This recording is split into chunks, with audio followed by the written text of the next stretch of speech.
population, power, and the equilibrium of manifestation. Population is not just a number. It is power distributed through bodies, consciousness, place, culture, pressure, and time. When a certain number of people gather, a certain kind of consciousness becomes possible. A small group can only become so complex. It can have families, trades, leaders, stories, basic exchange, and simple structures. But once the population reaches a certain mass, something changes. Consciousness shifts with scale. Then you can have police, fire departments, ambulances, schools, hospitals, medicine, government, armies, money, entertainment, fame, industry, law, and organized systems of power. You need a crowd before someone can be called famous. You need a population before money becomes what we understand it to be. You need enough people before a structure can become complex enough to hold all these things. So population is a threshold. It is not only about more bodies. It is about what kind of world those bodies allow to appear. But there is another side to it. More people can mean more labor, more wealth, more influence, more force, and more power. But too many people without enough structure becomes pressure. Then the conversation changes. Now we are talking about housing, food, roads, inflation, jobs, water, energy, hospitals, crime, resentment, discipline, resources, manpower, ability, and will. The more people there are, the more power can be generated, but only if the structure can hold them. If the structure cannot hold them, population becomes pressure. Pressure becomes instability. Instability becomes collapse. So anyone who wants to gain and maintain power would have to understand this. They would have to understand population, density, collective consciousness, resources, infrastructure, psychology, culture, movement, and control. They would have to understand when a people are strong, when they are weak, when they are too scattered, when they are too crowded, and when they are ready to be moved. This is also why war can be used as strategy. If one power can cause two other powers to fight, then both are weakened. One side loses and may be broken completely. The other side wins, but even the winner comes out damaged, exhausted, poor, and stretched thin. Then the one who helped him win can turn against him while he is weakened. That was the strategy all along. Back one side, let him bleed, let him win, and then move against him when he has already spent his strength. Power does not only come from force. It comes from knowing when force has already been spent. The same thing happens through war, disease, disaster, famine, old age, accidents, murder, migration, collapse, and all the other ways people are moved, removed, gathered, scattered, weakened, or strengthened. People are taken from one place, gathered in another place, weakened in one region, strengthened in another. The balance shifts. Power does not simply vanish. It relocates. It consolidates. It finds the next structure strong enough to hold it. This is why I do not see population as something that just grows forever in a straight line.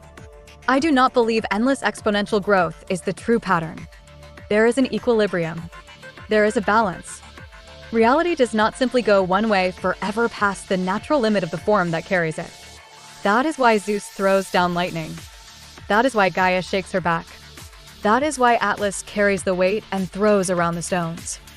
That is why we are always running through the labyrinth, being chased by the Minotaur, hiding under the floor, running straight into ourselves through a mirror maze. These are symbols of correction, pressure, burden, and return. Lightning is sudden correction. Earthquake is the body of the world shifting. Atlas is the burden of weight and structure. The labyrinth is consciousness trapped inside its own pattern. The Minotaur is the monster at the center, but also the thing we are running from within ourselves. The mirror maze is the self meeting itself under 1,000 disguises.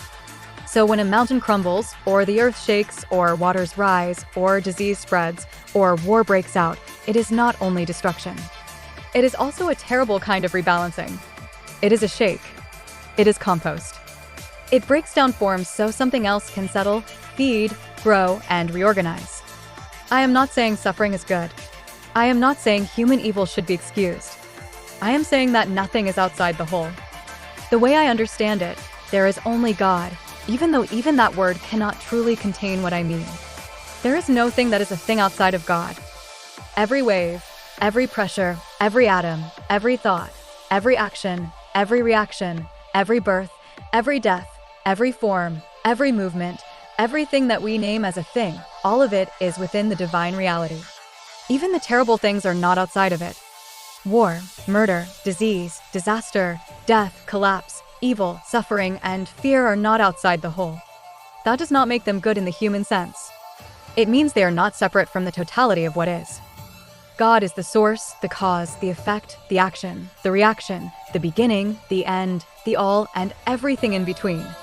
That which was, that which is, that which will be, that which can be, that which cannot be, that which appears, and that which cannot be named. Every way of saying everything finally lands on what cannot truly be spoken. So this reality is a reality of perception. It is upside down, backwards, and inside out. What we call death is not truly death in the ultimate sense, and what we call life is not truly life in the way we usually think of it. Everything becomes symbolic. A person may die in war at 30, or they may live until 70, or they may pass 1 second after birth, or they may live to 120 years old. From the physical view, those differences matter deeply. They change families, generations, culture, memory, placement, inheritance, and history. But from another view, everything still moves within a range. Birth and death are both inside the same total movement. This is how population plays upon generation, family, place, culture, and states of consciousness. Different places have different amounts of people, and those different amounts create different modes of consciousness. A small tribe, a village, a city, a nation, and a connected world do not think in exactly the same way. Their consciousness changes because their scale, pressure, need, and structure are different. But everything is still tied together like a web. Even the tribe in the jungle that has never been discovered is not truly separate. Their feet touch the same earth. They drink from the same world. They receive the same sunshine. The wind is the same breath moving through all. The sights, sounds, colors, sensations, and elements belong to the same reality. The difference is the mode of consciousness. And population is not only physical closeness anymore. A people do not have to stand side by side to become connected. Internet, phones, radio, mail, video, money, law, government, migration, trade, religion, culture, and communication all amplify population. They connect people across distance. They make a larger body out of separated bodies. People who once lived in one place, with one culture and one belief system, can spread out and bring that consciousness somewhere else. Then those groups grow, mix, clash, influence, and change the consciousness of other places. The population does not only expand by birth. It expands by connection, communication, influence, and movement. Everything influences everything. The time you were born, where you were born, what family you were born into, what religion surrounds you, how many people are around you, what language you speak, what technology exists, what roads exist, what laws exist, what stories are told, what fears are carried, what hopes are shared, all of it shapes consciousness. Small movements become large influence. Micro movements become historical pressure. So when I speak about population, I am not only speaking about numbers. I am speaking about bodies, minds, systems, distance, connection, culture, law, memory, pressure, and the way consciousness changes when all of these things gather together. From the physical view, there are billions of separate people. We count them as finite bodies. We measure births, deaths, cities, nations, migrations, armies, governments, and economies. But from the mystical view, this reality is like entering into a dream where everyone is already there. The dream is already populated. The world is already moving. The scene is already full. From my perspective, everyone appears within my experience, almost as if they are being imagined in the dream of my consciousness. I cannot truly step outside myself and see what another person sees. I can only imagine their perspective from within my own. And I would imagine that from their perspective, they are doing the same with me. So physically, there are many people. But ultimately, there is only the one infinite reality appearing as many. Counting bodies is real inside the dream, but it is not ultimate. The finite can count forms, but the infinite is not divided by the count. There are many faces, many bodies, many nations, many movements, many wars, many births, and many deaths. But underneath the whole appearance, there is still only the one. So population is both real and symbolic. It is physical power, but it is also consciousness taking form. When population reaches a certain threshold, a new kind of world becomes possible. When pressure becomes too great, the world shakes, breaks, digests, and reorganizes. Power belongs to those who understand the thresholds. There must be enough people to build the system, but not so many that the system collapses under its own weight.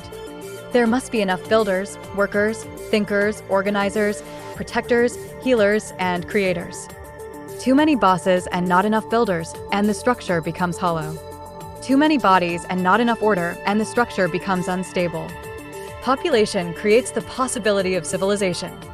But pressure reveals whether civilization can actually hold itself together. That is the equilibrium of manifestation. Not fixed. Not dead. Not mechanical. A living balance that breathes, shakes, destroys, renews, gathers, scatters, connects, separates, and returns. The dream fills itself with forms, and then those forms are tested by the pressure of being real. Amen. Let it be so.